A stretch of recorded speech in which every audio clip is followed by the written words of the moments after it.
మీరు beast mentality గురించి వినే ఉంటారు. ఇదేంటంటే ఈ మెంటాలిటీ అనేది చాలా అవసరం అండి. ఫర్ ఎగ్జాంపుల్ నేను ఒక టైగర్ గురించి చెప్తాను. ఇప్పుడు టైగర్ ఉంది కదా, సో ఆ టైగర్ ఏంటంటే దాని ఆహారాన్ని వెతుక్కుంటుంది. అది ఆహారం వెతుక్కుంటున్నప్పుడు వెంటనే దాని ఫుడ్ ఏదైనా కనిపించింది అనుకోండి, వేరే జంతువు ఏదైనా కనిపించగానే వెంటనే వెళ్ళిపోద్ది.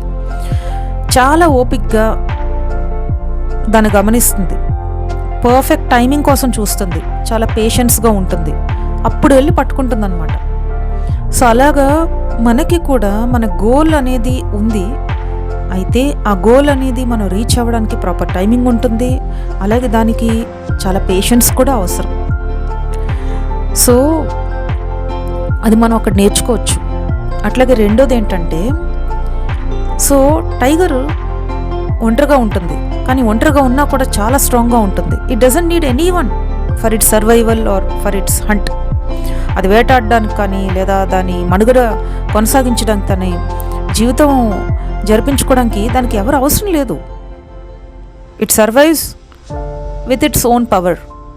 సో అలాగ మీరు గుంపులో ఉండిపోయి అక్కడ వెళ్ళిపోతాను, పర్లేదు, నాకు సపోర్ట్ దొరికిపోతుంది అన్నా వెళ్ళొచ్చు. కానీ మీరు ఎప్పుడైతే ఇండివిజువల్గా నిలబడతారో అప్పుడే మీకు ఒక కాన్ఫిడెన్స్ అనేది వస్తుంది. ఎప్పుడైతే మీరు ఇండివిజువల్గా నిలబడడం నేర్చుకోగలుగుతారో అప్పుడే మీకు ఒక స్ట్రెంగ్త్ అనేది వస్తుంది.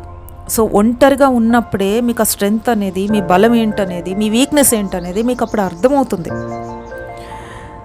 సో ఇంకోటి ఏంటంటే, ఆ టైగర్ అనేది ఫారెస్ట్లో కూడా ఉండగలదు, అలాగే మంచు పర్వతాల దగ్గర కూడా అది ఉండగలదు. ఏ సిచ్యువేషన్ వచ్చినా కూడా అది ఫ్లెక్సిబుల్ అయిపోయి అడాప్ట్ అయిపోతుంది అనమాట.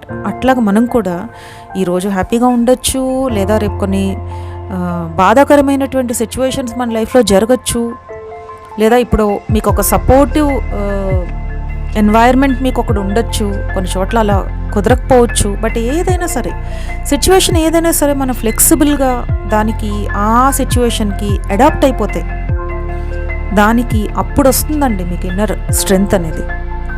So remember that you need to enter beast mode అండి.